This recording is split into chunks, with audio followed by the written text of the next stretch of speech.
ఓ నమో శ్రీ లక్ష్మీ వెంకటేశ్వరాయ శ్రీ మహాగణాధిపతి నమ. ఉగ్రం వీరం మహావిష్ణుం జ్వలంతం సర్వతోముఖం నృసింహం భీషణం భద్రం మృత్యుర్నమామ్యహం. ప్రేక్షకులకు నమస్కారాలు తెలియజేస్తూ మనం జూలై మాసంలో మన రాశులకు ఎలా ఉంటాయో తెలుసుకుందాం. జూలై మాసంలో గ్రహాల యొక్క పరిస్థితి ఎలా ఉన్నది, ఏ గ్రహాలు ఎక్కడ ఉన్నాయి తెలుసుకుని మనం ఒక్కొక్క రాశి గురించి కూడా తెలుసుకుందాం. అయితే మరి జూలై మాసంలో గ్రహాలన్నీ ఎక్కడ ఉన్నాయా అంటే మిథున రాశిలోకి వచ్చేటప్పటికి గురుడు రవి మిథున రాశిలో ఉన్నారు. వృషభ రాశిలో శుక్రుడు ఉన్నాడు. మరి కర్కాటక రాశిలో బుధుడు, సింహ రాశిలో కేతువు, అంతేకాకుండా మరి కుజుడు కూడా సింహరాశిలోనే ఉన్నాడు. మరి సప్తమ స్థానమైనటువంటి కుంభ రాశిలో రాహు ఉన్నాడు. మీన రాశిలో శని, మరి చంద్రుడు 27 రోజులు 27 నక్షత్రాల్లోనూ సంచారం ఉంటుంది. కాబట్టి మనకి మన యొక్క రాశులకి జూలై నెలలో మనం ఎలా ఉంటుంది, ఏ విధమైనటువంటి సులభమైన పరిహారాలు మనం చేసుకోవచ్చు, చేసుకుంటూ ఏ విధమైనటువంటి కార్యాన్ని మనం పూర్తి చేయగలుగుతాం అని మానవుని యొక్క ప్రయత్నం, ఆ ప్రయత్నంతో పాటు దైవ బలాన్ని సంపాదించడం కోసం మనం తప్పకుండా తెలుసుకుంటాం. ఇబ్బందులు వస్తాయి అనుకున్నప్పుడు వాటిని అవాయిడ్ చేస్తాం. అనుకూలంగా ఉన్నప్పుడు కాస్త వేగంగా మన ప్రయాణాన్ని ముందుకు సాగిస్తాం. ఆ విధంగా గ్రహాలు ఎప్పుడు కూడా జ్యోతిషం అంటే కాంతిని ఇచ్చేది, మనల్ని నడిపించేది, మనం చూసుకుని నడిచేది. ఈ విధమైనటువంటి ఆలోచనతో మనం ముందుకెళ్ళాలి. తప్పనిసరిగా ముందుగా మనం మేష రాశి గురించి జూలై నెలలో ఎలా ఉందో తెలుసుకుందాం. జూలై నెల మీన రాశి వారికి ఎలా ఉంటుంది మనం చూసినట్లయితే వ్యయంలో రాహు, జన్మంలో శని, తృతీయంలో గురుడు, తృతీయంలో రవి.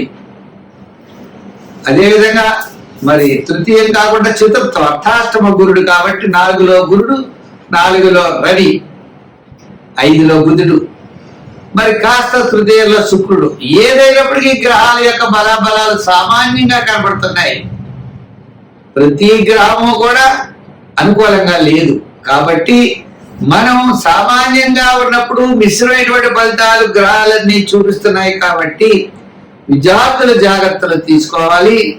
ఉద్యోగస్తులు కూడా రాత పనుల్లో అధికారులతో జాగ్రత్త తీసుకోవాలి. అలాగే వృత్తుల వారు కూడా ఆయా వృత్తులు చేసేటప్పుడు జాగ్రత్తలు తీసుకోవాలి.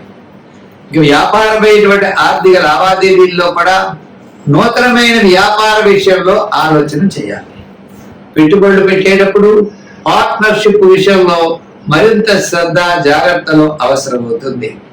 అంతేకాకుండా ముఖ్యంగా తప్పనిసరిగా ఆరోగ్య సూత్రాల్ని ఈ రాశి వారు పాటించవలసి వస్తుంది. ఎంచేత అనారోగ్య సూచనలు కనబడుతున్నాయి కాబట్టి ఆరోగ్య సూత్రాలను పాటించండి.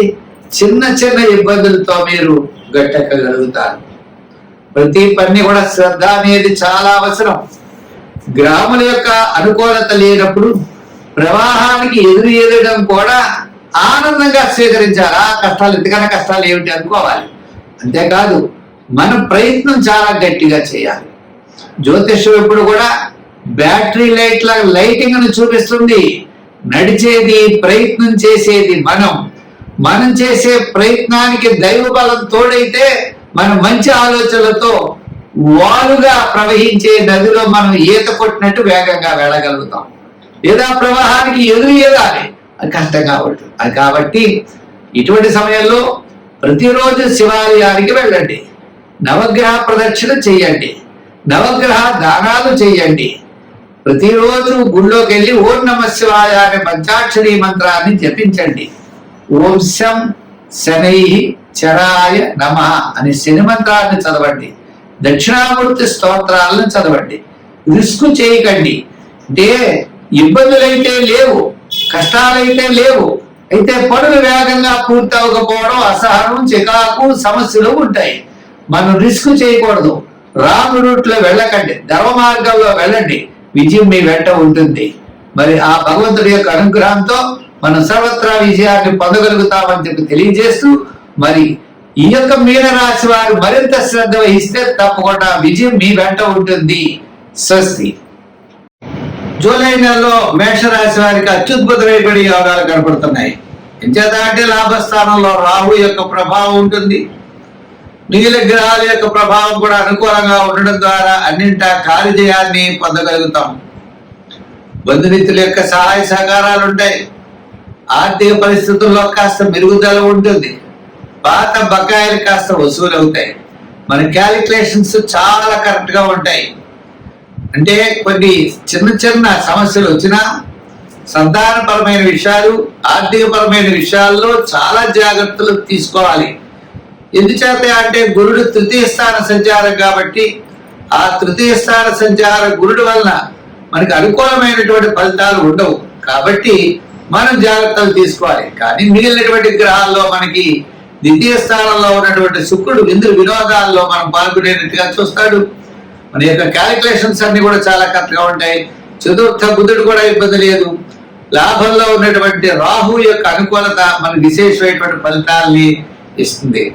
తద్వారా కొన్ని ముఖ్యమైనటువంటి నిర్ణయాలు మనం తీసుకోవడం జరుగుతుంది. విద్యార్థులు గత నెల కంటే ఈ నెల అనుకూలంగా విద్యార్థులకు ఉంటుంది. ఉద్యోగస్తులకు కూడా అనుకూలమైనటువంటి ఫలితాలు ఉంటాయి. ఇచ్చేత తృతీయంలో ఉన్నాడు రవి. ఆ తృతీయంలో ఉన్నటువంటి రవి వల్ల ఆత్మవిశ్వాసం, దృఢమైన విశ్వాసంతో మనం ఖచ్చితంగా కార్యజయాన్ని మనం పొందగలం. ఉద్యోగపరమైన సమస్యలు తగ్గుతాయి. నిరుద్యోగులకు స్వల్పమైన అవకాశాలు ఉంటాయి. అధికారుల యొక్క మెప్పు పొందుతారు. కోర్టు వ్యవహారాలు లాభిస్తాయి.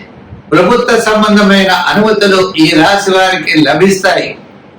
వ్యాపారపరమైనగా ఎలక్ట్రానిక్స్ వారికి, షేర్స్ వారికి, ఐటీ రంగం వారికి వీరందరికీ కూడా చాలా అనుకూలంగా ఉన్నది. మనకి జూలై నెల ఈ మేషరాశి వారికి అనుకూలమైనటువంటి ఫలితాలు సూచిస్తున్నాయి. శని భగవానుడు ఆయన యొక్క ప్రభావం ఏళ్ళలో ఉన్న కారణం చేత శనివారం నియమాలు పెట్టుకోవాలి. దానాల్లో తిలదానం చెయ్యాలి. అవకాశం ఉన్నప్పుడు కాలి యొక్క మట్టె, రెండవది నల్ల గుడ్డ, ఒక స్టీల్ గ్లాసు, ఇవి నువ్వులు, ఓ చెంచాడు నువ్వులు తీసుకుని నల్లగొడ్డలో కట్టి ప్రవహించే నదిలో శనివార సమయంలో వేస్తే తప్పకుండా ఈ మేషరాశి వారికి అనుకూలమైనటువంటి ఫలితాలు సంభవిస్తాయి. చేత జూలై నెలలో దిగ్విజయంగా ధైర్యంగా ముందుకు వెళ్ళండి. విజయం మీ వెంట ఉంటుంది. మరి రంగుల్లో ఎరుపు, తెలుపు, గోల్డ్ కలర్ వాడండి. నెంబర్స్ లో 4, 7, 9 నంబర్లు ఎక్కువగా వాడుతూ ఉండండి.